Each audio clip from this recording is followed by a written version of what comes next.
Ahora contaremos con la presencia de la doctora Ángela Becerra, ella es gerente de Transtech y con ella vamos a abordar las nuevas tendencias en la regulación de derechos de autor para música y entretenimiento a bordo del vehículo. Doctora Becerra, bienvenida y la escuchamos.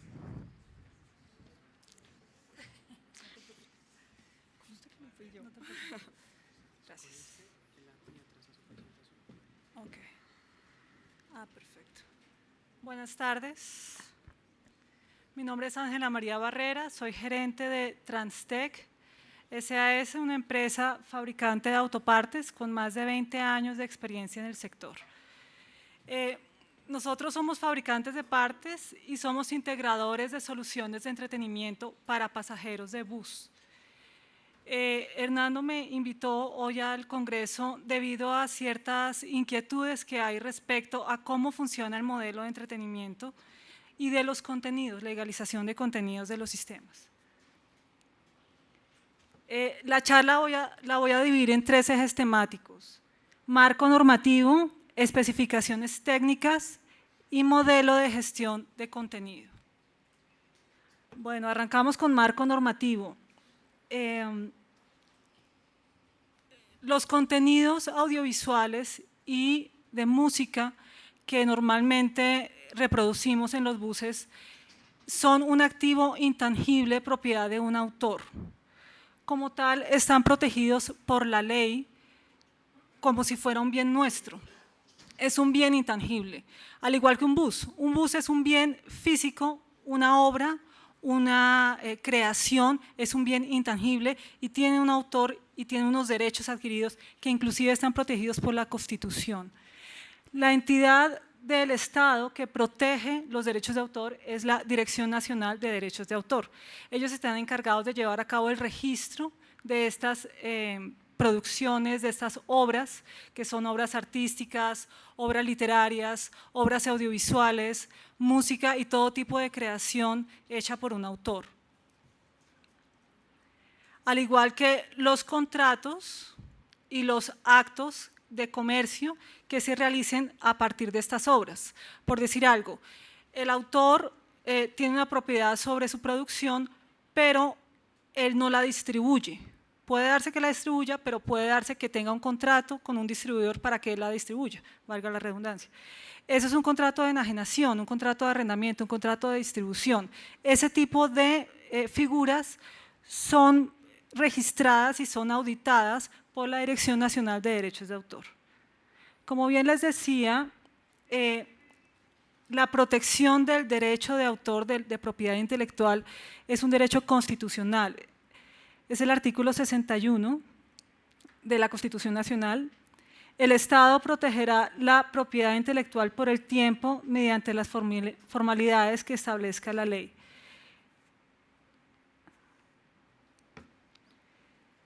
Hay 2 tipos de normas que protegen los derechos de propiedad intelectual. Una son las normas internacionales, que básicamente son las adquiridas por Colombia en los acuerdos internacionales suscritos con otros países.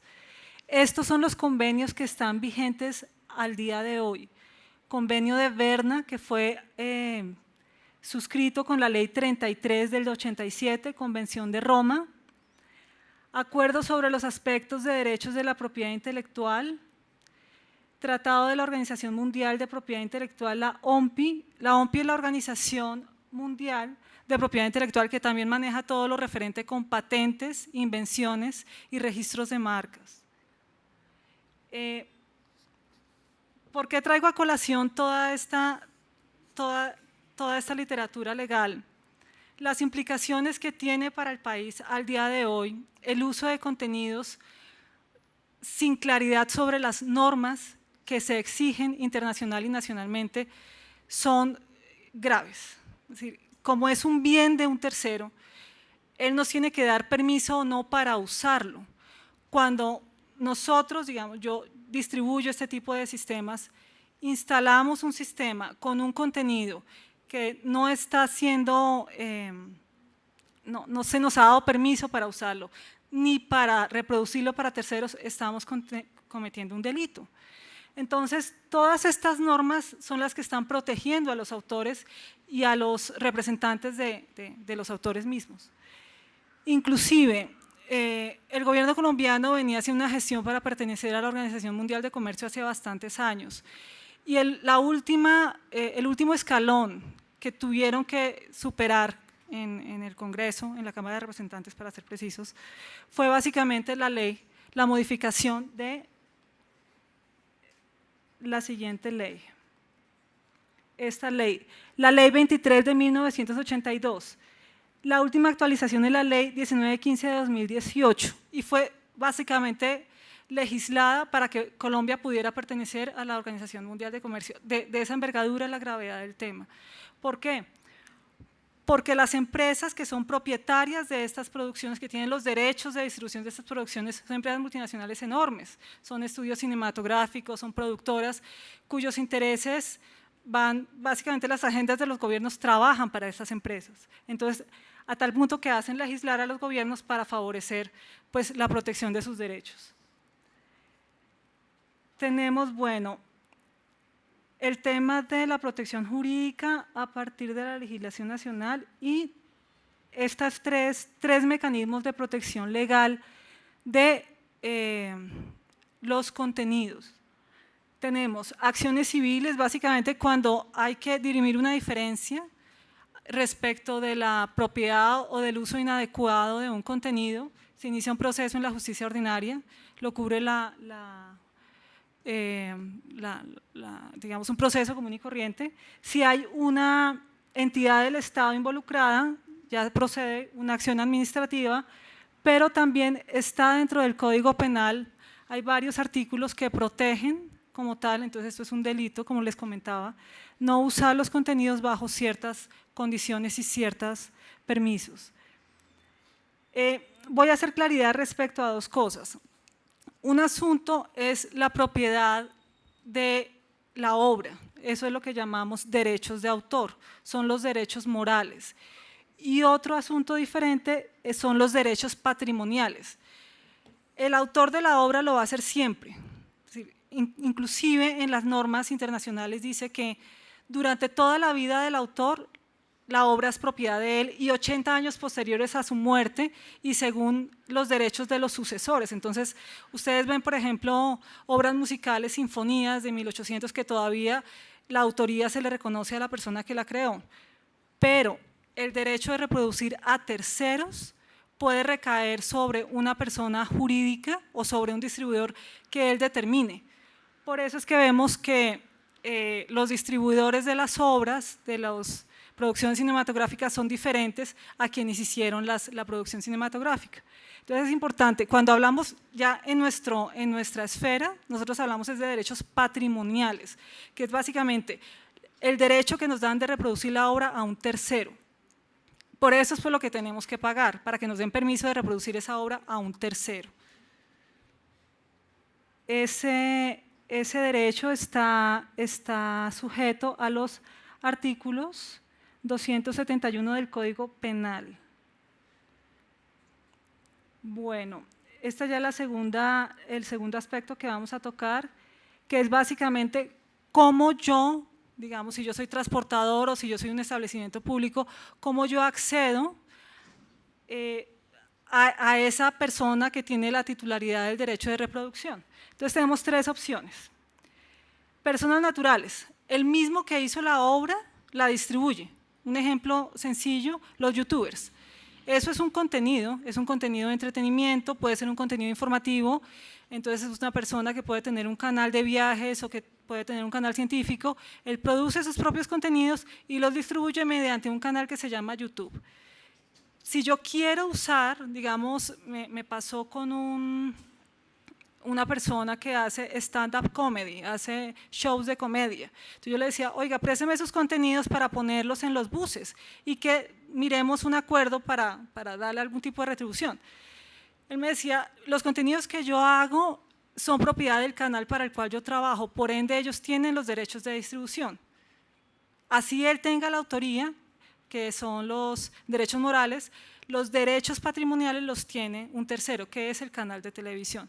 Habrán youtubers que ellos En caso de que nosotros quisiéramos estructurar una oferta de contenido que no necesariamente sea con productoras cinematográficas porque es costoso, en ese momento entiendo que en Colombia no lo estamos haciendo porque es costoso, podríamos estructurar una oferta de contenido con contenidos alternativos. Ahorita en el medio hay mucha gente produciendo muchos contenidos, esa es una alternativa. La segunda opción, que básicamente lo manejan para música, son las sociedades de gestión colectiva. Ejemplo, Psycho Asimpro. Básicamente ellos reúnen a diferentes compositores y los representan. Solamente hasta las atribuciones que el compositor determine. Entiendo que hubo un litigio que recientemente salió a favor de un compositor y según lo que conocí del fallo, fue por eso, porque las atribuciones que daba el compositor o que estaba obligado a dar en el momento de firmar el contrato con la sociedad de gestión colectiva eran prácticamente indeterminadas. Entonces perdía casi que la propiedad sobre su bien, y su bien, así como nosotros que fabricamos cosas y tenemos bienes físicos como un bus, como una bodega, el bien del productor es su obra, entonces perdía control de su obra. Entonces terminaban básicamente una sociedad de gestión colectiva que son sin ánimo de lucro, lucrándose con su obra, y él quedaba en total desventaja en términos de negociación. Y personas jurídicas también son distribuidores, también pueden representar derechos patrimoniales. Ejemplo sencillo, tenemos 4 productores que hemos hecho la gestión para conocer quién los distribuye, que son Sony, Disney, Warner y Fox. Ellos son representados y distribuidos para Latinoamérica para este tipo de medios. Nosotros somos una especie de medios alternativos. El tema de buses se llama Film and Media. Ellos representan a esos 4 estudios y MPLC representa a otros 2 estudios en contenidos digitales que se llaman Universal y Paramount. Este es el resumen de lo que llevamos hasta ahora. Entonces, básicamente tengo, ¿cómo será esto? Bueno, tengo una obra que la hace un autor y él, mejor dicho, hasta que se muera, y después tiene los derechos morales sobre esa obra. Esa obra, el autor puede delegar o contratar con un distribuidor los derechos de reproducción a terceros. Yo soy una empresa transportadora. Yo tengo un canal de difusión que son unas pantallas de techo o unas pantallas embarcadas en las sillas. Entonces yo ya soy un canal de difusión. La demanda de este tipo de elementos se inicia en la industria para dar una ventaja competitiva frente a los pasajeros, para que los pasajeros pudieran ver que tenía más servicios en mi sistema de transporte que la competencia. Pero al día de hoy es tal el volumen de vehículos que tienen este tipo de sistemas que ya podemos constituirnos como un canal de difusión de un mensaje. Puede ser para una pauta publicitaria, puede ser para vender un mensaje de comunicación a quien le pueda interesar. Existe un mercado potencial importante. ¿Por qué? Porque los buses están a lo largo y ancho del país y hay una cantidad de servicios conexos en esas rutas que no se están pudiendo publicitar ni pautar a los pasajeros. ¿Quiénes son los pasajeros? No solamente son las personas que transportan mercancías de una ciudad central a una ciudad, digamos, perimetral, sino también son turistas extranjeros, también son viajeros profesionales. Entonces hay una cantidad de bienes y servicios que se pueden vender totalmente segmentados. Por decir algo, yo tengo unas ferias y fiestas en Pasto. ¿Qué mejor canal de vender ese mensaje para ese posible cliente que una persona que esté viajando en ese corredor? Cuando yo pauto en televisión, es un medio masivo que le dispara a una cantidad de gente que pueda no tener ningún interés en ese servicio puntual. Pero si yo estoy viajando en el corredor, a mí me va a interesar. Si yo viajo para San Gil, Bogotá, San Gil, está Panachi, está toda la gente de Barichara, hay una cantidad de servicios conexos que no se están vendiendo y que pueda que no se venda en un volumen, que no sean unas tarifas de agencia de medios enorme, pero pueden apalancarnos unos costos de operación que son los que en este momento como transportadores no podemos asumir porque la tarifa ya está a tope, y eso somos conscientes los que conocemos la industria. La tarifa del pasaje no le podemos incrementar un costo para poder legalizar esto. Nos toca buscar medios alternativos y empezar a mirar en esta amenaza, llamémoslo, una oportunidad de negocio. Entonces, supongamos que tengo una obra que quiero poner en mi sistema de entretenimiento, tengo un distribuidor. Vuelvo y repito, no solamente hay producciones cinematográficas, hay contenido que es informativo. Por ejemplo, hay canales públicos ingleses, canales públicos alemanes, canales públicos en Estados Unidos, embajadas que les interesaría perfectamente venir a Colombia. Entonces es también mirar un mix y, ¿por qué no canal, digamos, educativo? Yo decía, una persona que viaja 12 horas en un bus, perfectamente yo le pongo un curso de inglés y aprende a hablar inglés en cuántos viajes, porque yo sembrada en una silla 12 horas, teniendo que mirar eso, porque es que ¿para dónde cojo yo si yo estoy dentro del bus? No tengo para dónde coger. Perfectamente yo puedo utilizar eso, es como un canal de distribución de información. Entonces ya es mirar, no la amenaza de que si yo no legalizo esos contenidos, pues me van a multar, porque efectivamente me van a multar, sino mirar cómo le doy la vuelta. Oiga, yo tengo un canal de distribución. Si yo sumo esa cantidad de esfuerzos de todas las empresas transportadoras, podemos llegar a hacer algo muy interesante, y eso se me vuelve, además de amortización de costos de legalización, ¿por qué no un ingreso? O una retribución de esos costos iniciales de implementación de tecnología, que son bastante altos. Entonces tengo ya un permiso, supongamos que ya tengo un permiso del distribuidor. ¿Qué tengo que hacer? La persona que vende las pantallas, digamos, yo vendo las pantallas, yo tengo que pedir la obra original a donde el distribuidor me mande a comprarla. ¿Qué estamos haciendo hoy? Pues se podrán imaginar. Entonces se consigue, a veces nosotros conseguimos obras legales y las digitalizamos, lo cual no es correcto. La música pasa exactamente lo mismo. Ahí hay un vacío que sí vale la pena que ustedes que están pagando Saico Asimpro lo aclaren. Saico Asimpro está cobrando por una mensualidad por reproducción a terceros de contenidos musicales. Ellos entiendo que tienen los derechos de esos productores que dicen representar. Todavía es a la hora que no sabemos los contenidos de dónde los tenemos que sacar. Yo tengo un contrato con varias empresas bastante importantes y tengo que poner ciertos artistas. ¿De dónde saco las pautas musicales? ¿De dónde saco los contenidos musicales? Si Saico siempre dice representarlos, ellos deberían proveernos esos contenidos musicales, porque por eso se les está pagando. ¿Qué tenemos que hacer los distribuidores y vendedores de este tipo de sistemas? Pues ir a buscarlos de las maneras menos correctas posibles, lo cual está mal. Con las películas pasa lo mismo, con los contenidos cinematográficos.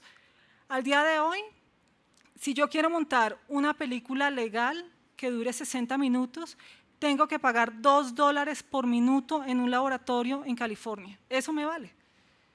Entonces, cuando el transportador me dice, tengo que renovar contenidos cada 3 meses.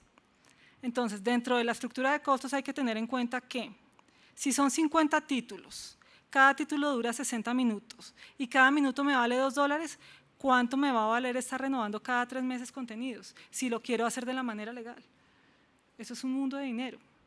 Entonces, nos toca empezar a ver un mix de oferta de contenidos y mirar cómo podemos generar otra actividad alterna al transporte con ese canal que es bien interesante para apalancar nuestros costos. Otro costo es el mantenimiento y costo de la operación. Rompieron la pantalla, se robaron la pantalla, se desprogramó el radio, el televisor de techo no baja. Todos esos son costos que el transportador tiene que asumir y que de alguna manera la idea es que alguna operación que se pudiera estructurar pudiera pagarlos. Entonces, para que de pronto lo concretemos, en este momento los televisores de techo, los radios y las pantallas embarcadas que ustedes tienen en sus vehículos son un canal de difusión de un mensaje, y la idea es mirar cómo convertimos eso en una oportunidad de negocio para cubrir una contingencia legal que en algún momento, a medida que crezca más, todo ese tema de sistemas de entretenimiento se vuelva crítico para las empresas de transporte y para los actores de la industria. Ese es como el mix de productos que normalmente se manejan en ese canal de difusión de mensajes son los televisores de techo y las pantallas embarcadas en las sillas. El proceso en que fue evolucionando el entretenimiento en el mundo y en Colombia. Inicialmente se comenzó con la reproducción de música en todo el bus. En el mundo funcionaba en cada plaza, tenía unos audífonos independientes cada pasajero para escuchar lo que prefiriera. Acá básicamente pues el gusto es del conductor, ¿no? Él pone la música que considera y todos la escuchamos. Posteriormente iniciamos con las pantallas ambientales en algunas zonas del bus. Estábamos sometidos a lo mismo, ¿no? A las preferencias del conductor, entonces conocíamos muchas películas mexicanas. Posteriormente iniciaron como en el año, me corregirá el señor Charlie, ¿en qué año se iniciaron las pantallas individuales? 2014.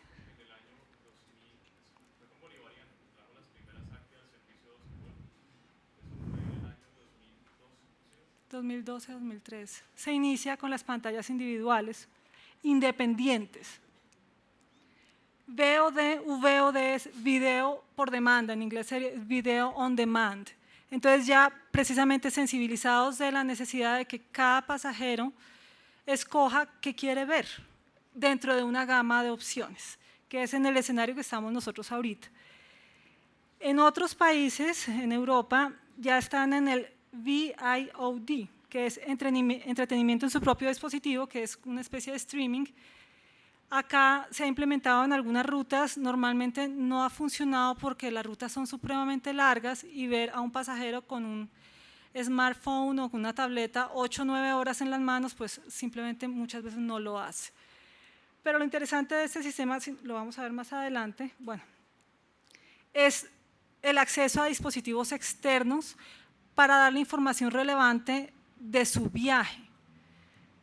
Bueno, las primeras pantallas que se montaron era un sistema cableado. Básicamente tenemos un servidor central en donde está todo el contenido en un disco duro. Después tenemos como unos duplicadores, replicadores de señal, como una especie de hubs centrales, y de ahí conectamos las pantallas en cada una de las sillas del bus. Posteriormente iniciamos a importar sistemas Wi-Fi, que básicamente son más económicos porque tienen menos elementos. Son menos estables, a diferencia del cableado. ¿Por qué? Porque en el espectro hay muchas señales de Wi-Fi. Entonces, a diferencia del cable, por el cable va mi señal. En el espectro tengo 8 señales, son 8 señales que me están afectando la velocidad de transmisión de datos y la estabilidad del sistema. Está en proceso de maduración, es mucho más económico porque sumado a que tiene menos elementos, la DIAN tiene unas preferencias arancelarias y tributarias precisamente por ese tema de los acuerdos de libre comercio. Y es que entre países se está estimulando el uso de dispositivos electrónicos y de tecnología. Entonces, cuando ustedes ven una tableta en el respaldo del bus, está clasificada como tableta. Es una máquina de procesamiento de datos, por ende está exenta de IVA. Si un distribuidor o un revendedor de pantallas dice que está exenta de IVA, tiene que certificarlo por la clasificación oficial que le entrega la DIAN. De lo contrario, no se ha dado un concepto técnico de que su producto cumple con esas condiciones técnicas que exige la DIAN para tener esa exención. Entonces, podemos saber 5 importadores de ese elemento. Todos pueden ser pantallas o todos pueden ser tabletas. Si la DIAN, si el comité técnico de la DIAN no coge ese elemento y dice esto es una tableta, pues eso no es una tableta. Eso puede ser un monitor, eso puede ser un Smart TV, eso puede ser lo que considere el inspector y lo que considere el funcionario tributario de la DIAN, hasta que la DIAN no me lo certifique, lo cual es importante, que se tenga lo mismo que está pasando acá, digamos.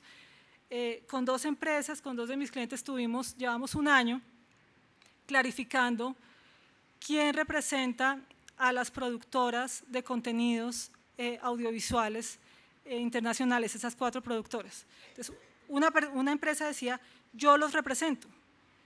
Entonces los transportadores me decían, usted me viene a decir que la otra empresa lo hace, ¿a quién le creo? Entonces nos tocó sentarnos a mirar llamar a Estados Unidos y decir, oiga, Sony, ¿quién representa sus contenidos? Y efectivamente ellos tuvieron que mandarnos por escrito, esta empresa representa mis contenidos. ¿Por qué? Porque por falta de conocimiento se está pescando en río revuelto y son cantidades de dinero enormes, porque son flotas de 200 carros, de 100 carros, a una tarifa por carro. Si eso lo multiplicamos en un número de meses, en un número de carros, eso es una cantidad de dinero. Entonces, en este momento podemos estar tranquilos que ya la información, por lo menos que les estoy dando, de esa representación de esos estudios, pues fue certificada. No significa que sean los únicos contenidos que podemos poner más contenidos, pero sí es necesario que las empresas transportadoras, que son las que vulgarmente llevan del bulto en el tema legal, nos sentemos ya a hacer un plan de migración de contenidos o de empezar a montarnos en el bus literalmente con el tema de legalización. Bueno, este es el sistema que les decía. ¿Cuál es la diferencia con el sistema Wi-Fi? Que hay, digamos, receptores externos que me dan información relevante. Dónde voy viajando, como pasa en los aviones, dónde voy viajando, cuánto me queda para llegar, cómo es el clima donde llego, qué está pasando en el sitio de mi destino. ¿Para qué? Para yo tomar decisiones como viajero y sacar el mayor provecho posible de mi viaje.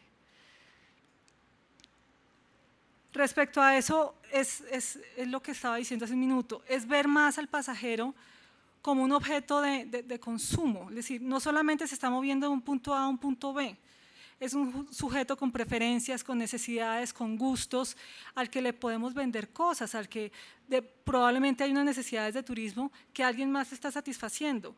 Ahorita la política de gobierno está en vender Colombia como destino turístico.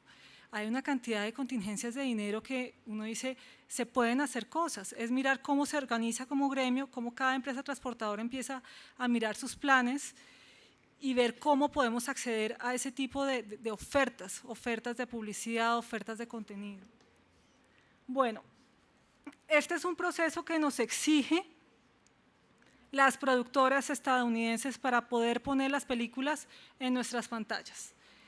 Las pantallas que compremos tienen que estar homologadas por los laboratorios que ellos encarguen. Yo llevo en proceso, mi empresa lleva en proceso de homologación 1 año, todavía no hemos sido homologados, estamos como en un periodo de contingencia mientras ellos nos responden la homologación o no. En Colombia creo que hay un par de empresas que importan productos extranjeros, creo que una es taiwanesa y la otra es mexicana, que entiendo que si no están homologadas están en proceso también de estarlo. En lo que yo he averiguado, no hay más empresas en Colombia que estén en ese proceso. ¿Qué pasa? Yo compro cualquier producto, yo monto cualquier producto. ¿Quién soy yo? Yo soy el dueño del bus.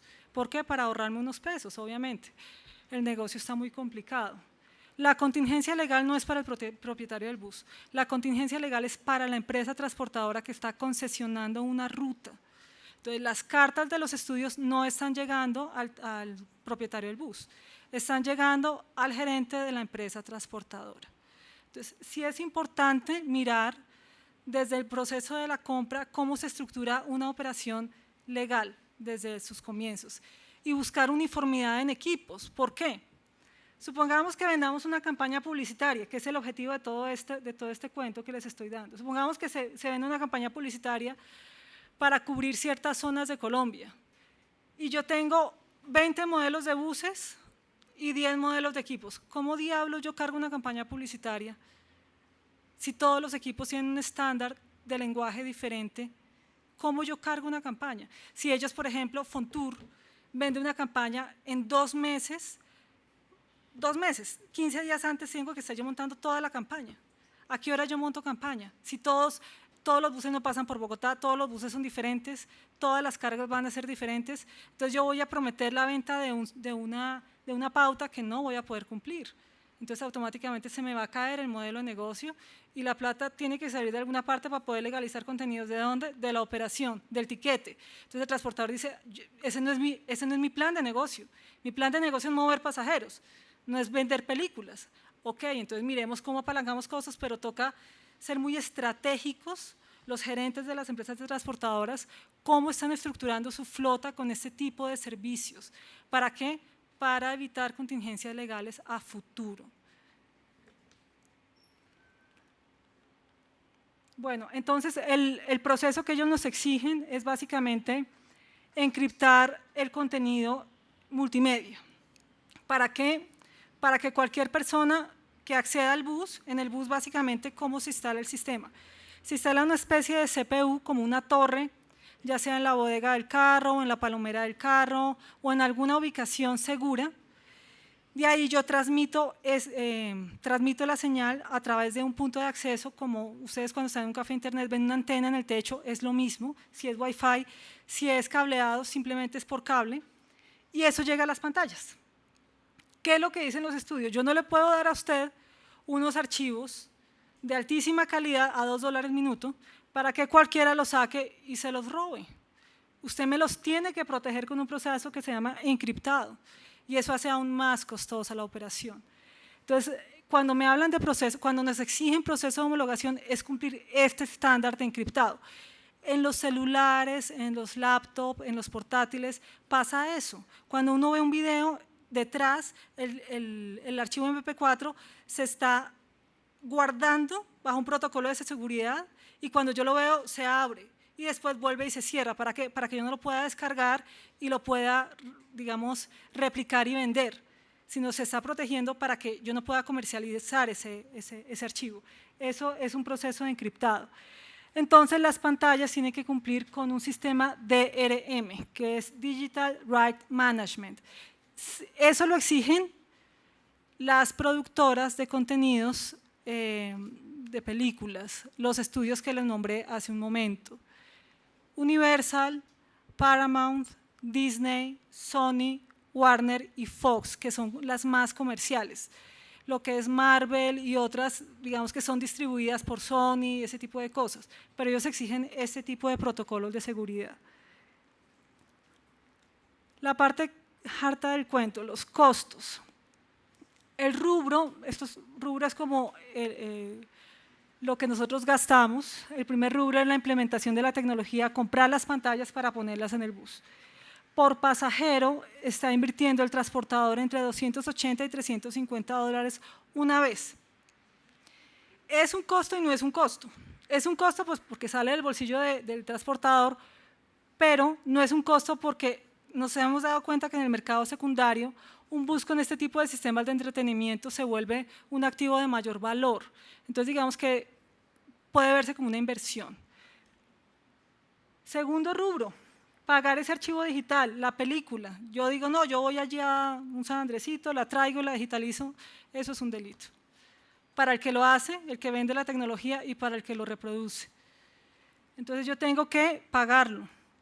Y entre más número de buses yo pueda reproducir ese archivo que compré, pues más barato me va a salir por cada bus. Digamos que yo pague esos $2, pero yo tengo una flota entre varias transportadoras de 300 buses, pues el costo unitario va a ser muchísimo menor, teniendo en cuenta que la renovación de contenidos no puede ser tan frecuente porque cada vez que yo quiera renovar tengo que pagar ese archivo digital de laboratorio.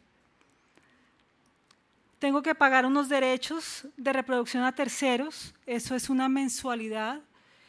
Film Media me está cobrando $15 mensuales. Esas tarifas son tarifas que se están cobrando, digamos, de manera general, no se ha entrado a negociar porque realmente en Colombia no lo estamos haciendo aún porque estamos en proceso de homologación. Supongo que eso perfectamente se puede llegar a manejar teniendo un mix, digamos, no solamente contenido de entretenimiento, yo insisto, ha habido inclusive empresas que no son del sector que han terminado haciendo sus propios contenidos, que les sale más barato inclusive hacer un canal con sus propios contenidos. Entonces toca entrar a mirar cómo se mezcla, por ejemplo, lo que hablábamos, el tema de destinos turísticos, vender programas turísticos. Estamos haciendo dos cosas, dándole tiempo, digamos, contenido y tiempo de información a mi pasajero y además estoy vendiendo el destino turístico. Y por eso yo esperaré una retribución como empresa transportadora. Mantenimientos y costos de la plataforma, lo que les decía ahorita, que rompieron, que dañaron, que se robaron, que no sé qué. Hemos sacado un promedio más o menos por bus, puede llegar a valer eso. por ser aparatos electrónicos, son aparatos sensibles, que se quemó, que se desactualizó, entonces toca tener una cantidad de gente persiguiendo buses a lo largo y ancho del país para que se mantenga la operación. Son costos que hay que tener en cuenta en nuestra estructura de costos como transportadores. Básicamente, esta sería como la situación.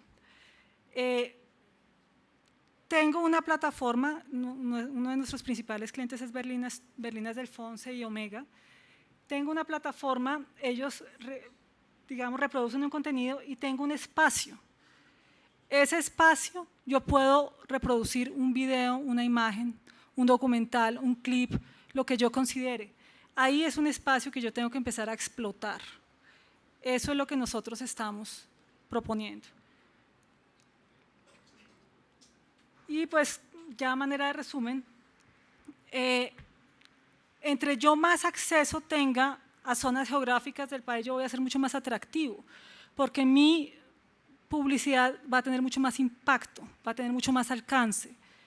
Entonces, estamos mirando la posibilidad de clasificar las pautas como nacionales y regionales.